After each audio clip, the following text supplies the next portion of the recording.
बेहतर आज देश की बेटियां बिना किसी पाबंदी के रक्षा सुरक्षा से लेकर रक्षा सुरक्षा से लेकर स्टार्टअप तक हर भूमिका में राष्ट्र निर्माण को गति दे रही है। अब बेटियां सियाचिन में तैनात हो रही हैं और फाइटर प्लेन राफेल भी उड़ा रही है। हमारी सरकार ने सैनिक स्कूलों में बेटियों के एडमिशन उस पर जो पाबंदी थी उसे भी हटा दिया। स्वामी दयानंद जी ने आधुनिक शिक्षा के साथ साथ गुरुकुलों के जरिए भारतीय परिवेश में ढली शिक्षा व्यवस्था की भी वकालत की थी। नई राष्ट्रीय शिक्षा नीति के जरिए देश ने अब इसकी भी बुनियाद मजबूत की है। साथियों, स्वामी दयानंद जी ने हमें जीवन जीने का एक और मंत्र दिया था। स्वामी जी ने बहुत ही सरल शब्दों में उन्होंने बताया था, आखिर परिपक्व कौन होता है? आप किसको परिपक्व कहेंगे? स्वामी जी का कहना था और बहुत ही मार्मिक है। महर्षि जी ने कहा था, जो व्यक्ति सबसे कम ग्रहण करता है और सबसे अधिक योगदान देता है, वही परिपक्व है। आप कल्पना कर सकते हैं कितनी सरलता से उन्होंने कितनी गंभीर बात कह दी थी। उनका ये जीवन मंत्र आज कितनी ही चुनौतियों का समाधान देता है। अब जैसे इसे पर्यावरण के संदर्भ में भी देखा जा सकता है।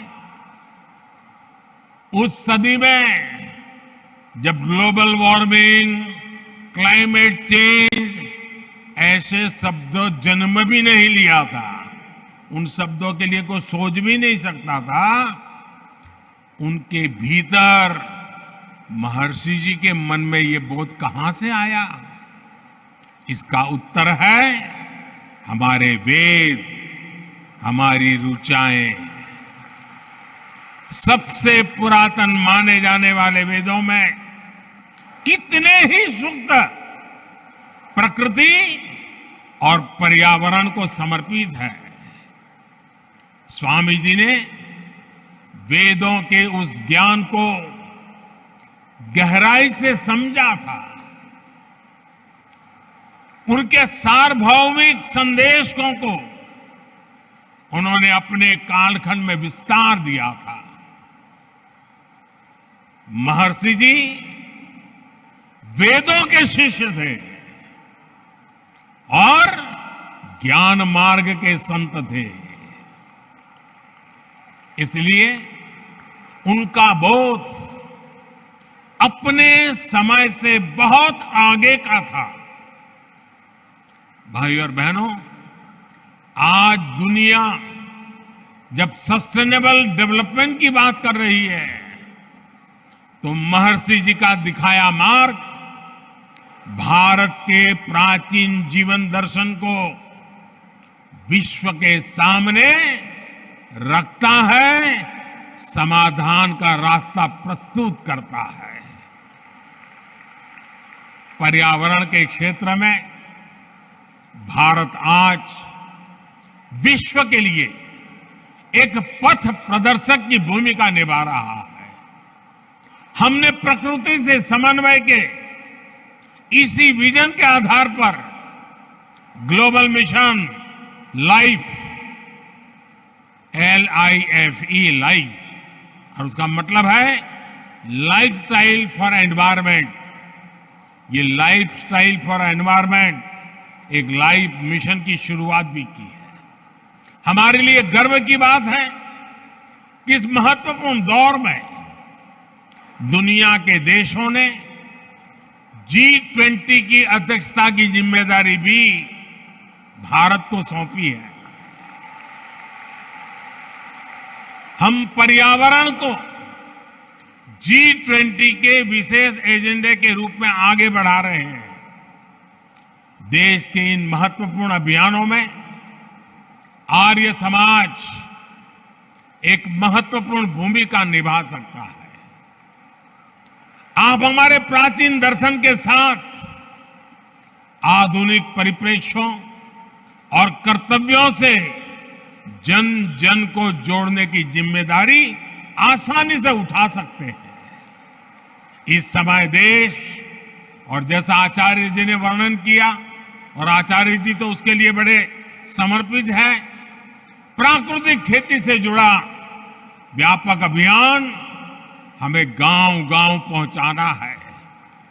प्राकृतिक खेती, गौ आधारित खेती, हमें इसे फिर से गांव गांव में लेकर जाना है। मैं चाहूंगा कि आर्य समाज के यज्ञों में एक आहुति इस संकल्प के लिए भी डाली जाए। ऐसा ही एक और वैश्विक आह्वान भारत में मिलेट्स, मोटे अनाज, बाजरा, ज्वार वगैरह जिससे हम परिचित हैं, और मिलेट्स को अभी हमने एक वैश्विक पहचान बनाने के लिए, और अब पूरे देश के हर मिलेट्स की एक पहचान बनाने के लिए अब उसके लिए एक नया नामकरण किया है। हमने कहा है मिलेट्स को श्री अन्न।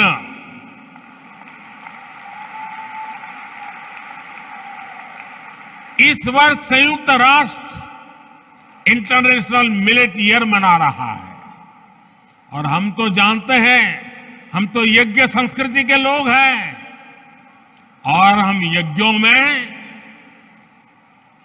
आहुति में जो सर्वश्रेष्ठ है उसी को देते हैं। हमारे यहां यज्ञों में जौ जैसे मोटे अनाज या श्री अन्न की अहम भूमिका होती है, क्योंकि हम यज्ञ में वो इस्तेमाल करते हैं जो हमारे लिए सर्वश्रेष्ठ होता है।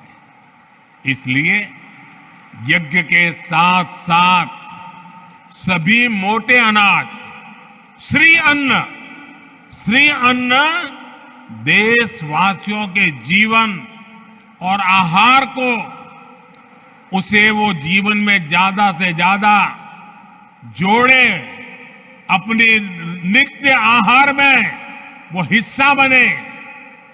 इसके लिए हमें नई पीढ़ी को भी जागरूक करना चाहिए, और आप इस काम को आसानी से कर सकते हैं। भाई और बहनों, स्वामी दयानंद जी के व्यक्तित्व से भी हमें बहुत कुछ सीखने को मिलता है। उन्होंने कितने ही स्वतंत्रता सेनानियों के भीतर राष्ट्र प्रेम की लौ जलाई थी।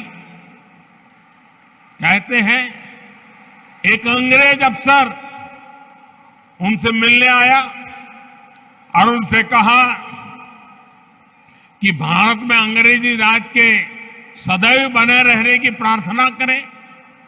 स्वामी जी का निर्भीक जवाब था, आंख में आंख मिलाकर के अंग्रेज अफसर को कह दिया था, स्वाधीनता मेरी आत्मा और भारतवर्ष की आवाज है, यही मुझे प्रिय है।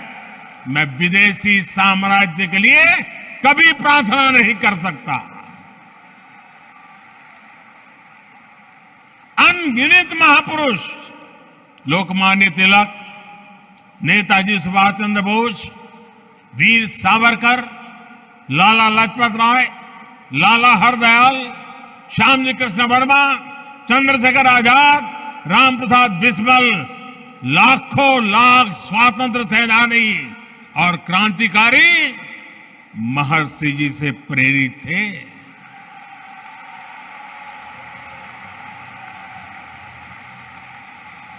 दयानंद जी, दयानंद एंग्लो वैदिक विद्यालय शुरू करने वाले महात्मा हंसराज जी हो, गुरुकुल कांगड़ी की स्थापना करने वाले स्वामी श्रद्धानंद जी हो, भाई परमानंद जी हो, स्वामी सहजानंद सरस्वती हो, ऐसे कितने ही देवतुल्य व्यक्तित्वों ने स्वामी दयानंद सरस्वती जी से ही प्रेरणा पाई।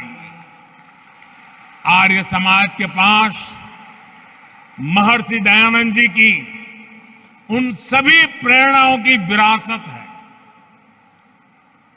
आपको वो सामर्थ्य विरासत में मिला हुआ है और इसलिए देश को भी आप सभी से बहुत अपेक्षाएं हैं।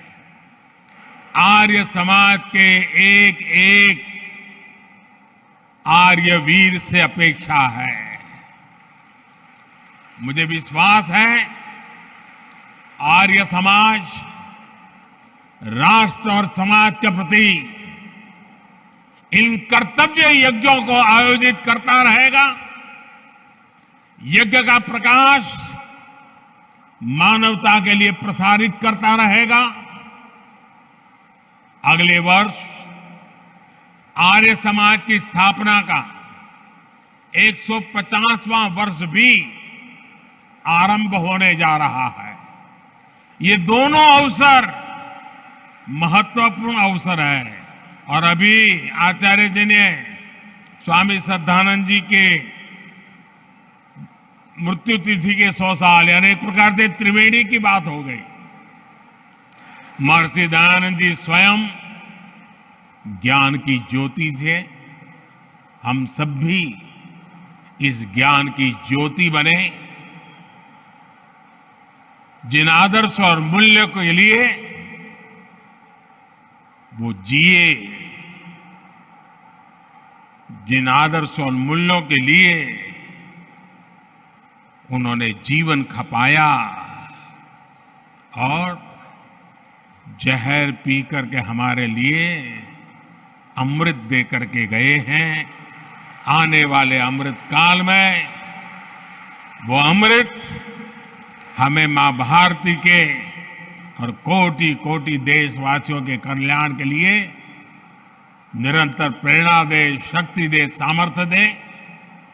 मैं आज आर्य प्रतिनिधि सभा के सभी महानुभावों का भी अभिनंदन करता हूं।